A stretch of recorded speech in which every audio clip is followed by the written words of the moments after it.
So how did it all start for you in terms of getting with the art? The art started when I started back at college, probably 98, about the time my daughter was born, and I started going to El Paso Community College.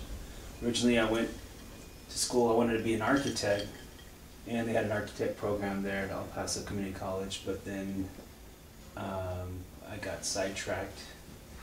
Took a few art classes because I've always liked drawing and stuff, and took my first painting class, and from there that's where it kind of started.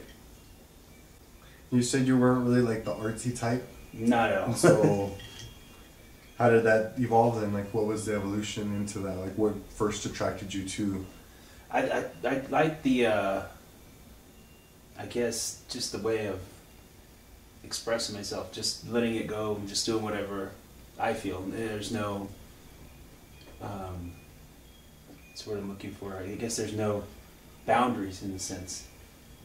What's your next future goal? Like what kind of goals have you set for yourself in terms of your art, or where do you see your art going? What kind of direction do you want it to go? I want it to go, I want to take it professionally. I do want to be a known artist. I'd really like to get to that level. But also at the same time, I'd like to be realistic about it. I do plan on producing more. I want to become a machine producing art, so that's exactly what I want to do. And I'm getting ready to do that with fixing up my studio. How difficult do you think it is for most people in terms of being able to practice their art? I mean, you have a full-time job. It's very difficult. I mean, how do artists then make that happen then for themselves, I guess? Or I find it really hard, and it's very difficult for anybody. I mean, unless they're doing that as their career and their job, 40, 60 hours a week, and it's a full-time job, but realistically, for most people, I'm sure it's a hobby.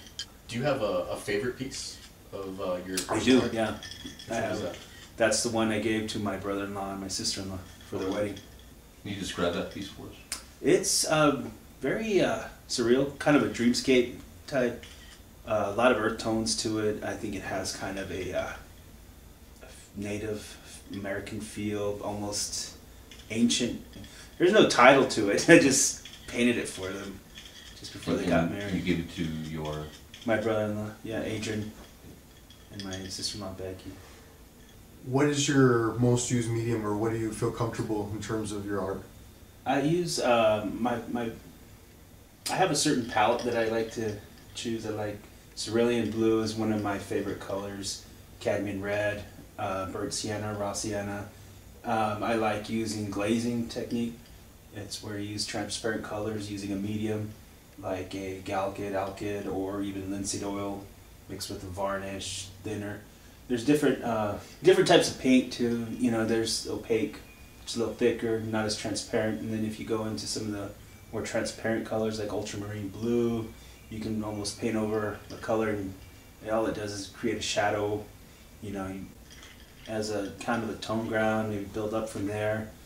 On oils on top of that, you can't do acrylics on oil, but you can do oils on top of acrylics. So acrylics would help me out because it would speed up the drying process, because oils do take a long time to dry. Typically, how long does it actually take you to finish a piece, or are they ever finished, really? Honestly, I can't say that I've ever finished a painting. I really can't. Maybe one, and that's it.